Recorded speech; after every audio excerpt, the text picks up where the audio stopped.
Write the equation of the bolded line as a function of the variable y. So here the dashed lines represent the x-axis and the y-axis. So this point right here is the origin. So here we have the point 0, 0. I want the equation of this bolded line over here. So what we're going to need is a point on the line and the slope of the line if we want to use point-slope form. So if this is the origin, and this is 3 meters, then this coordinate point right here would be the coordinate point 3, 0. So I have a point on the line. And now let's try to find the slope. So if I go from this point up, I'm going to go up 4 units, and then to the right, a total of 3 units. So I can see this full distance is 6, and this distance was 3. So this remaining distance is 3. So my slope, m, is up 4, right 3. So m is 4/3. And so we're going to use point-slope form of a line, y minus y1 equals m times x minus x1, where our y1 value is 0. So this coordinate point, y1 is 0. M is 4/3. And then we have x minus our x1 value is 3. So here is my equation of the line, y equals 4/3 x minus 4. So I distributed the 4/3 in. But this is written as a function of x. So y is equal to 4/3 x minus 4. I was told to write this as a function of the variable y. So that means solve this equation for x. So I'm going to add the 4 to the other side. So I have y plus 4 is equal to 4/3 x. And then I'm going to multiply both sides by 3/4. So I could think about it as dividing by 4/3, but I would rather think about this as multiplying both sides by 3/4,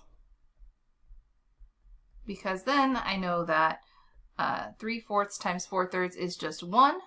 So I have my answer as 3/4 times the quantity y plus 4 is equal to x.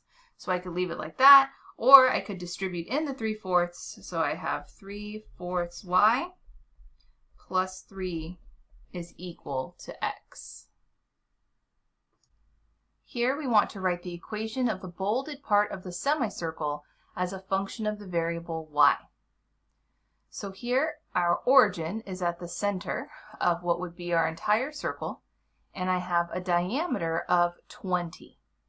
So let's start with the full equation of the circle. Since it is centered at the origin, and we know the radius is 10, so if the diameter is 20, then the radius is 10, we can say that our equation for the entire circle is x squared plus y squared is equal to 10 squared, or x squared plus y squared is equal to 100. Now we do want to write the equation of just this part of the semicircle, and to do this as a function of the variable y. So we're going to start by taking this equation for the full circle and solving for the variable x. So isolate x to be a function of the variable y. So we'll subtract y squared from the other side, so 100 minus y squared. And then we'll take the square root of both sides. So that's going to get us plus or minus the square root of 100 minus y squared.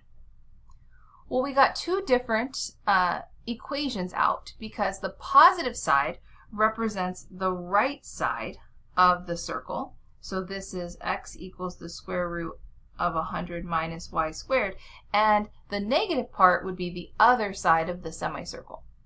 So here we want to write x equals the positive side, because we are on the right side, and so x equals the square root of 100 minus y squared. But that's the entire semicircle on the right hand side. I just want this little piece. So I want this piece that's restricted from y values that go from 0 to 10.